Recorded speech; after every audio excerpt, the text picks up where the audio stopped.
अगर आपका भाई प्रधानमंत्री होता तो क्या आप पतंग बेच रहे होते या फिर पेट्रोल पंप पर अटेंडेंट या किसी गौशाला में हेल्पर होते? अगर आपका बेटा प्रधानमंत्री होता तो क्या आप लाइन में पैसे लेने के लिए खड़ी होती? जरा सोचिए। मैं विक्रम बजाज फिर एक बार लेकर आया हूं खबरों के पीछे का रिसर्च और सच। इस देश में परिवार में एक बंदा पॉलिटिक्स में जाए तो परिवार में दूर दूर तक सारे के सारे पैसों के ढेर में खिलते हैं। तभी आज हमारे पास है एक ऐसे नेता जो देश की सियासत की सबसे ऊंची कुर्सी पर बैठे हैं, लेकिन उनका परिवार कैसी आम जिंदगी जी रहा है। नरेंद्र मोदी के बड़े भाई सोम भाई मोदी खुद तो मानते हैं कि वो नरेंद्र मोदी के भाई हैं, पर उन्हें पता है कि प्रधानमंत्री के लिए सिर्फ 125 करोड़ देशवासियों में से एक है। छोटे भाई पंकज भाई गुजरात सरकार के माहिती विभाग में साधारण सी नौकरी करते हैं। दूसरे बड़े भाई अमृत भाई एक प्राइवेट कंपनी में फिटर के तौर पर रिटायर हुए हैं। आज भी उनके परिवार में से किसी ने एरोप्लेन अंदर से नहीं देखा। मोदी जी के दूसरे छोटे भाई प्रहलाद मोदी एक फेयर प्राइस शॉप चलाते हैं। उनकी 95 साल की माताजी नोटबंदी के बाद पैसे निकालने के लिए खुद लाइन में खड़ी दिखी थी।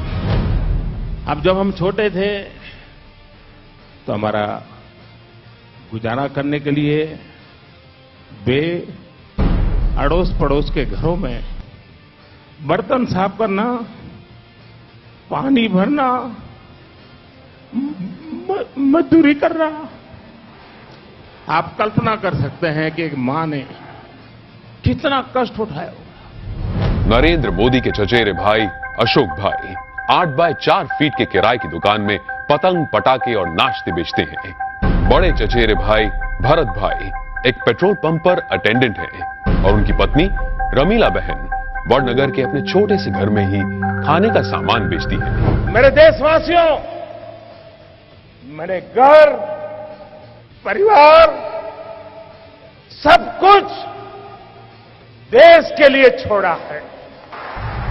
तीसरे चचेरे भाई चंद्रकांत एक गौशाला में बतौर हेल्पर काम करते हैं। चौथे चचेरे भाई अरविंद भाई एक स्क्रैप डीलर हैं, जबकि पांचवें चचेरे भाई भोगीलाल ग्रोसरी शॉप चलाते हैं। चाचा कांतीलाल और जयंतीलाल रिटायर्ड टीचर्स हैं। जयंतीलाल की बेटी लीना की शादी एक बस कंडक्टर से हुई है, मतलब कि देश के प्रधानमंत्री का जीजा एक बस कंडक्टर है।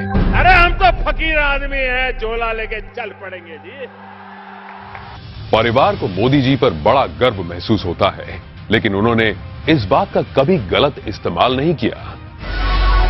अब जरा सोचिए, दूसरी तरफ है यूपी के मुलायम सिंह यादव और अखिलेश यादव परिवार, जो सत्ता की खींचतान में अपने स्टेट, अपने लोग, अपनी जिम्मेदारियां और अपना होश तक भूल चुके हैं। गांधी परिवार जिसने अपने परिवारवाद से कितना बड़ा पॉलिटिकल एम्पायर खड़ा किया, और बिहार के लालू प्रसाद भी अरबों खरबों के घोटाले कर अपने खानदान को माला माल करते आए हैं। कश्मीर में भी लोगों का जो होना हो वो हो, लेकिन अब्दुल्ला परिवार के ऐशो आराम में कोई कमी नहीं आई।